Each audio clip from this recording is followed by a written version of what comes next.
नमस्कार देवियों और सज्जनों, वेलकम। प्लीज एक सीट ले लीजिए। क्या आप कभी चुपचाप बैठे हैं, शायद अपने हाथ में एक गर्म चाय का कप लिए और अपने दिमाग को कल की गलियों में भटकने दिया है? क्या आपने कभी सोचा है, काश मैं वापस जा पाता, काश बस एक पल के लिए? यह एक ऐसा सवाल है जिसने सदियों से ह्यूमनी सोच को गुदगुदाया है। एक ऐसी ख्वाहिश जो हमारे सबसे शांत पलों में हमसे फुसफुसाती है। क्या होगा अगर आपके पास एक मशीन हो, एक स्पेशल चाबी जो अतीत का दरवाजा खोल सके? क्या होगा अगर आप एक बार फिर उस चौराहे पर खड़े हो सकें जिसे आप बहुत पहले पार कर चुके हैं? यह सिर्फ किताबों की एक फैंटेसी या सिल्वर स्क्रीन पर कोई तमाशा नहीं है। यह हम सबके अंदर एक गहरी, प्रोफाउंड चाहत है। घड़ी को वापस घुमाने का सपना एक पावरफुल सपना है जो प्रोमिसेस और शायद थोड़ी सी डेंजर से भरा है। एक सेकंड के लिए सोचिए कि यह पॉसिबिलिटी सिर्फ एक सपना नहीं है। उस गलती के बारे में सोचिए जो आपने की थी, शायद कोई छोटी सी गलती, जैसे गलत समय पर गलत बात कह देना। हमारी कहानियों में जो रथ हमें टाइम के थ्रू ले जाते हैं वे उतने ही वैरायटी वाले और वंडरस हैं जितनी वे डेस्टिनेशंस का वादा करते हैं। शायद आप एक शानदार चमकती हुई मशीन की कल्पना करते हैं जो फ्लैशिंग लाइट्स, स्पिनिंग डायल्स और हमिंग गियर्स से भरी हो। एक साइंटिस्ट, एक ब्रिलियंट लेकिन शायद एक्सेंट्रिक जीनियस एक बड़ा लीवर खींचता है और एक शानदार रोशनी के साथ खिड़की के बाहर की दुनिया पुरानी फिल्म टेप की तरह धुंधली हो जाती है और रिवाइंड हो जाती है। यह क्लासिक इमेज है जिसने हमारी कलेक्टिव इमेजिनेशन को कैप्चर किया है। फिर दूसरे, ज्यादा मिस्टिकल मेथड्स भी हैं। एक मैजिकल पोर्टल के बारे में सोचिए, एक चमकता हुआ दरवाजा जो एक पुरानी लाइब्रेरी के भूले हुए कोने में दिखाई देता है, या एक फुल मून के नीचे फुसफुसाया गया एक स्पेशल इनकेंटेशन जो रियलिटी की लेयर्स को पील बैक करता है। इन कहानियों में टाइम ट्रैवल साइंस का प्रोडक्ट नहीं है, बल्कि मैजिक का है, एक ऐसी फोर्स जो किसी भी मशीन से पुरानी और ज्यादा मिस्टीरियस है। लेकिन साइंस की ठंडी कठोर दुनिया इन सब के बारे में क्या कहती है? महान अल्बर्ट आइंस्टीन और उनकी थ्योरी ऑफ रिलेटिविटी के अनुसार टाइम उतना कांस्टेंट नहीं है जितना हम इसे समझते हैं। ये एक नदी की तरह है जो अलग अलग जगहों पर अलग अलग स्पीड से बहती है। इसे ग्रेविटी से मोड़ा और खींचा जा सकता है। उदाहरण के लिए, स्पेस में एस्ट्रोनॉट्स के लिए टाइम वास्तव में थोड़ा धीमा चलता है जितना हमारे लिए यहाँ पृथ्वी पर चलता है। ये कॉन्सेप्ट, जिसे टाइम डायल्यूशन के नाम से जाना जाता है, एक प्रूव्ड फैक्ट है। आइए एक पल के लिए टाइम में वापस जाने के डीप पर्सनल अपील पर विचार करें। लाइफ, जैसा कि हम सब जानते हैं, एक परफेक्टली रिहर्सल प्ले नहीं है। ये एक अनस्क्रिप्टेड ड्रामा है जहां हम अक्सर अपनी लाइंस भूल जाते हैं या गलत एंट्री करते हैं। हम सभी के ऐसे मोमेंट्स होते हैं जिन्हें हम दोबारा करना चाहते हैं। शायद यह गुस्से का एक पल था जहां किसी अपने को कड़े शब्द कहे गए थे, ऐसे शब्द जिनका आपको तुरंत अफसोस हुआ, लेकिन आप उन्हें पूरी तरह कभी वापस नहीं ले पाए। इमेजिन कीजिए कि आप उस पल में वापस जा सकते हैं, ठीक उन शब्दों के आपके होंठों से निकलने से पहले। आप इसके बजाय खामोशी चुन सकते थे। आप एक ज्यादा दयालु फ्रेज चुन सकते थे। आप बाढ़ को टूटने से पहले ही ठीक कर सकते थे। एक कीमती रिलेशनशिप को ऐसे दाग से बचा सकते थे जो उसे कभी सहना ही नहीं पड़ा। उन छूटे हुए अवसरों के बारे में सोचिए जो हमें शांत भूतों की तरह सताते हैं। वह जॉब इंटरव्यू जिसके लिए आप पूरी तरह से तैयार नहीं थे। एक छोटी कंपनी में इन्वेस्ट करने का मौका जो बाद में एक जाइंट बन गई। इसके फायदे भी बहुत ही हीलिंग हो सकते हैं। बहुत से लोग अनसुलझे दुख का बोझ उठाते हैं। एक पेरेंट, एक दोस्त या एक प्यारे फैमिली मेंबर का खो जाना अक्सर हमें अनकही बातें छोड़ जाता है। आप वापस जाने के लिए क्या नहीं देंगे? न कि इनविटेबल को बदलने के लिए, बल्कि बस 5 और मिनट पाने के लिए, एक आखिरी बार आई लव यू कहने के लिए, उनकी कहानियां पूछने के लिए, उनकी सलाह सुनने के लिए, बस उनके साथ बैठने और उनका हाथ पकड़ने के लिए। अब आइए अपनी नजरें अपनी व्यक्तिगत जिंदगी से आगे बढ़ाकर इतिहास के भव्य मंच पर डालें। सोचिए, किसी भी युग में जाकर उसे देखना कितना शैक्षिक और प्रेरणादायक हो सकता है। इतिहास अब किताबों के सूखे तथ्यों और तारीखों का संग्रह नहीं रहेगा। यह एक जीवंत, सांस लेता, डूबने योग्य एक्सपीरियंस बन जाएगा। मुगल सांस्कृतिक की जटिलताओं को समझने के लिए छात्र फतेहपुर सीकरी की गलियों में चल सकते हैं, अकबर के दरबार को अपनी आंखों से देख सकते हैं। सोचिए, हम कितनी ऐतिहासिक पहेलियां सुलझा सकते हैं, कितनी बहसों का अंत कर सकते हैं। आखिरकार, पिरामिड किसने और कैसे बनाए? सिंधु घाटी सभ्यता के पतन का असली कारण क्या था? हम ऐतिहासिक क्षणों के गवाह बन सकते हैं। हम गांधी जी की दांडी यात्रा का भाषण सुन सकते हैं, किताबों से नहीं, बल्कि वहां मौजूद लोगों की उम्मीद भरी आंखों से।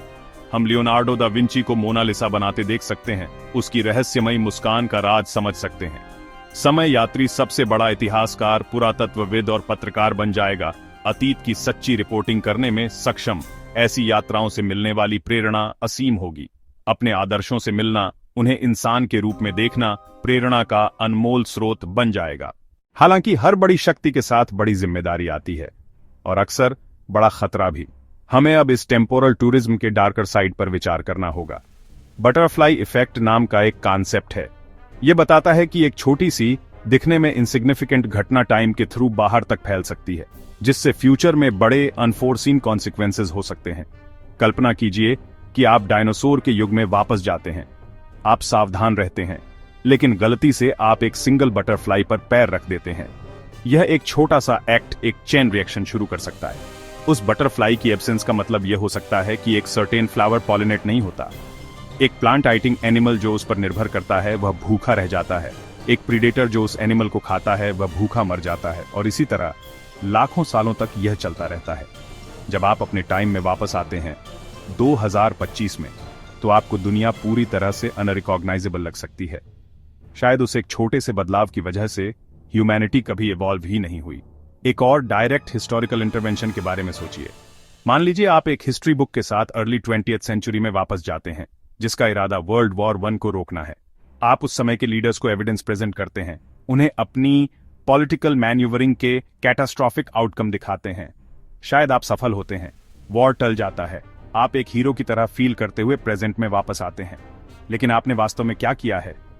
जिस दुनिया में हम रहते हैं, अपनी सभी टेक्नोलॉजी, अपनी सोशल प्रोग्रेस और यूनाइटेड नेशंस जैसे अपने इंटरनेशनल इंस्टीट्यूशंस के साथ उन महान कॉन्फ्लिक्ट्स के बाद बनी थी।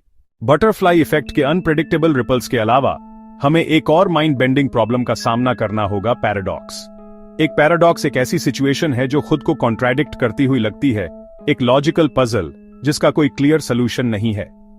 टाइम ट्रैवल के कॉन्टेक्स्ट में इनमें से सबसे फेमस है ग्रैंडफादर पैराडॉक्स। ये कुछ इस तरह है। मान लीजिए आपने एक टाइम मशीन बनाई और पास्ट में वापस गए, अपने पेरेंट्स के पैदा होने से पहले के टाइम में। आपको अपने ग्रैंडफादर तब मिलते हैं जब वह एक यंग अनमैरिड आदमी थे।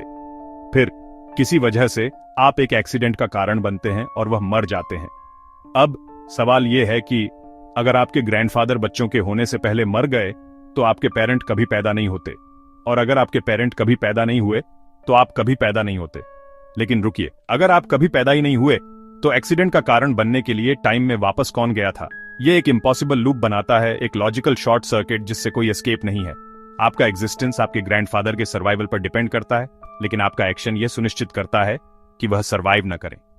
यह एक स्नेक है जो अपनी ही पूंछ खा रहा है। बूटस्ट्रैप पैराडॉक्स पर विचार करें, जो इंफॉर्मेशन से डील करता है।